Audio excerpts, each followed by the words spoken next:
চীনের communist party সিপিসির আমন্ত্রণে 5 দিনের সফর অত্যন্ত সফল হয়েছে বলে জানিয়েছেন বিএনপির মহাসচিব মির্জা ফখরুল ইসলাম আলমগীর। চীন সফর শেষে শুক্রবার 27 জুলাই রাত 10টার দিকে ঢাকার শাহজালাল আন্তর্জাতিক বিমানবন্দরে নেমে সাংবাদিকদের সঙ্গে আলাপকালে একথা জানান তিনি। চীনা কমিউনিস্ট পার্টি বিএনপির ভারপ্রাপ্ত চেয়ারম্যান তারেক রহমানকে চীন সফরের আমন্ত্রণ জানিয়েছেন বলেও জানান তিনি। বিস্তারিত মোহাম্মদ শামীমের প্রতিবেদনে। চীনের কমিউনিস্ট পার্টির আমন্ত্রণে 5 দিনের সফর অত্যন্ত সফল হয়েছে বলে জানিয়েছেন বিএনপির মহাসচিব মির্জা ফখরুল ইসলাম আলমগীর। চীন সফর শেষে শুক্রবার রাত 10টার দিকে ঢাকার শাহজালাল আন্তর্জাতিক বিমানবন্দরে নেমে সাংবাদিকদের সঙ্গে আলাপকালে একথা বলেন তিনি। চীনা কমিউনিস্ট পার্টির বিএনপির ভারপ্রাপ্ত চেয়ারম্যান তারেক রহমানকে চীন সফরের আমন্ত্রণ জানিয়েছে বলে জানান তিনি। মির্জা ফখরুল বলেন, এই সফর মূলত রাজনৈতিক ছিল এবং এর মাধ্যমে দুই দলের মধ্যে সম্পর্ক উন্নয়নের নতুন দিগন্ত উন্মোচিত হয়েছে।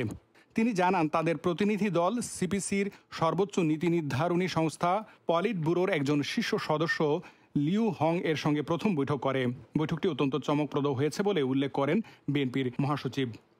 বলেন, সিপিসির আন্তর্জাতিক বিভাগের 2 জন মন্ত্রীর সঙ্গেও তাদের অত্যন্ত গুরুত্বপূর্ণ ও ফলপ্রসূ আলোচনা হয়েছে।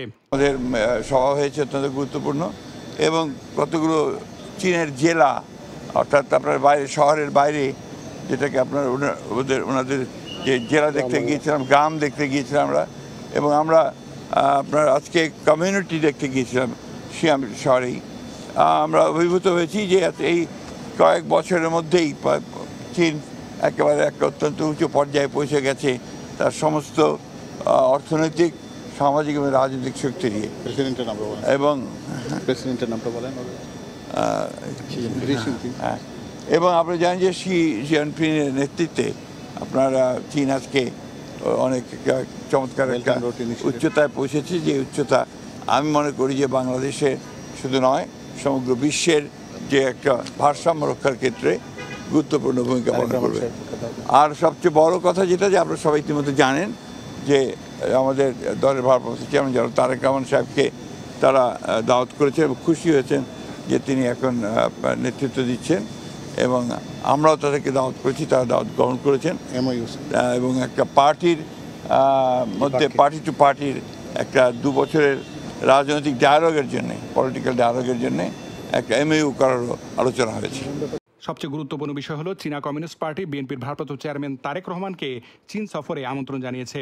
বিএনপির মহাসচিব আরও বলেন, তারেক রহমানের নেতৃত্বে দলের কার্যক্রমে চীনা নেতারা সন্তুষ্ট। বিএনপিও চীনা কমিউনিস্ট পার্টিকে বাংলাদেশ সফরে আমন্ত্রণ জানিয়েছে এবং তারা সেই আমন্ত্রণ গ্রহণ করেছেন। ভবিষ্যতে 2 দলের মধ্যে নিয়মিত রাজনৈতিক সংলাপ চালিয়ে যাওয়ার জন্য একটি সমঝোতা স্মারক স্বাক্ষরের বিষয়ে আলোচনা হয়েছে। এই এমইউ এর মাধ্যমে আগামী 2 বছরের জন্য 2 দলের মধ্যে নিয়মিত রাজনৈতিক সংলাপের পথ খুলে যাবে। সবাইকে আন্তরিকভাবে ধন্যবাদ এবং কৃতজ্ঞতা জানাই। Mohammad Shamim, VTV US, new York.